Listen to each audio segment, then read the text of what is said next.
Salut à tous! On se retrouve aujourd'hui pour un nouvel épisode de ma série intitulée Une vidéo avec. Comme d'habitude, le principe reste le même. J'invite un ou une jeune diplômée qui nous présente son parcours et le métier qu'il ou elle a choisi. Je vous rappelle les disclaimers. Premièrement, ces interviews ont été réalisées à distance, donc il se peut que la qualité du son ou de l'image ne soit pas toujours optimale. Deuxième chose, je tiens à vous rappeler que les interviewés partagent avec nous leur vision personnelle sur des questions bien précises. Si vous souhaitez approfondir les sujets qui ont été abordés lors de la vidéo, n'hésitez pas à recueillir plus de témoignages pour compléter. On y va? Aujourd'hui, on rencontre Sabrina. Elle a 22 ans et en plus d'être élue municipale dans la ville de La Courneuve, elle est aussi chef de projet informatique. Alors, est-ce que tu peux te présenter brièvement? Alors, je m'appelle Sabrina Ganez-Varan, j'ai 22 ans. Je suis chef de projet informatique et élue municipale au sein de la commune de La Courneuve, donc dans le 93 en Seine-Saint-Denis. Est-ce que tu peux nous présenter ton parcours d'études depuis le bac? Alors, moi, j'ai fait un bac scientifique et j'ai poursuivi sur une prépa informatique et j'ai terminé par une école d'ingénierie informatique en 2018. Est-ce que tu peux m'expliquer comment tu as été amenée à faire ce parcours? J'ai toujours eu en fait une sensibilité autour de l'informatique, des technologies. Ça a débuté au collège où on avait un prof dédié pour ça et qui nous avait appris à mettre en place des sites internet. Ça me plaisait beaucoup et du coup j'ai continué dans cette voie-là. Et du coup, pour le parcours que tu as choisi, quels sont les prérequis d'entrée? Pour faire de l'informatique, c'est préférable en fait d'avoir un parcours technique scientifique. Donc on peut avoir avec les bacs STI ou S, mais moi dans le cadre de ma prépa, c'était assez varié. En fait, on avait tout type de profil. Tu avais des gens qui venaient du littéraire, de d'éco, donc c'était assez large. L'entrée dans ma prépa, c'était sous concours et dossier.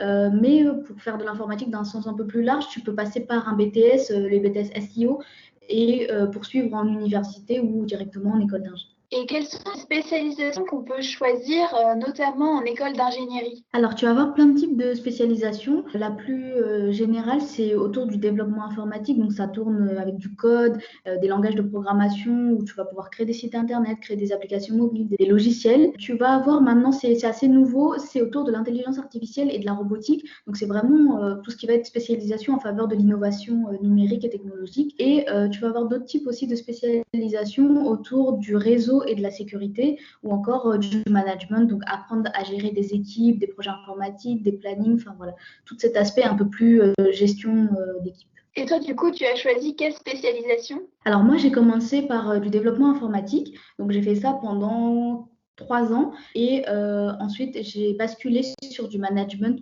pendant 2 ans. Et durant ton parcours, quel stage as-tu eu à faire? De mon côté, j'ai fait des stages en fin de prépa. Un premier stage en tant que développeur d'applications mobiles au sein d'une start-up et un second stage autour de développement front-end. Donc, c'est tout ce qui va être interface vitrine des sites internet au sein d'un cabinet de conseil.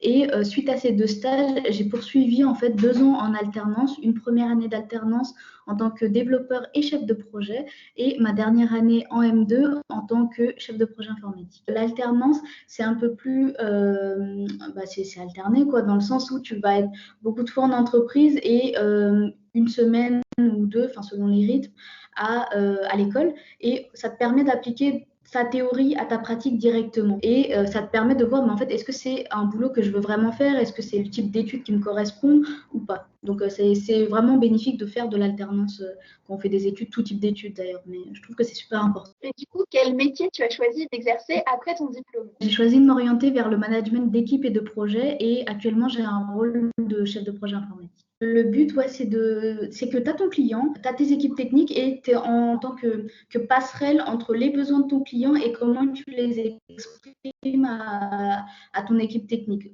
Donc, le but, c'est vraiment voilà, de vulgariser un peu les besoins, mais qu'ils soient alignés avec les contraintes et demandes de chacun. Est-ce que tu peux nous décrire une journée type? On va débuter en fait la journée par ce qui s'appelle un stand-up, qui est un meeting en fait de 15 minutes où chacun va dire très rapidement ce qu'il a fait la veille, ce qu'il a prévu aujourd'hui et s'il rencontre des points bloquants autour de ses projets. Et ensuite, mes journées elles s'orientent sur un enchaînement de meetings avec des clients, sur un suivi de projet, sur des bugs s'ils rencontrent ça et de meetings avec les équipes techniques pour un suivi des tâches. Est-ce que tu peux nous parler des avantages de ton métier et aussi des contraintes s'il y en a? On est obligé en fait d'être à la page en termes de nouveautés, de transition numérique et d'outils. C'est un métier aussi qui est adaptable par rapport au mode de vie. Par exemple, par rapport aux 2 phases de confinement qu'on a pu rencontrer, moi ça ne m'a pas impacté en termes de perte de travail parce que au contraire j'ai eu beaucoup plus de travail, beaucoup plus de périodes de rush. C'est un métier qui est assez porteur et où on trouve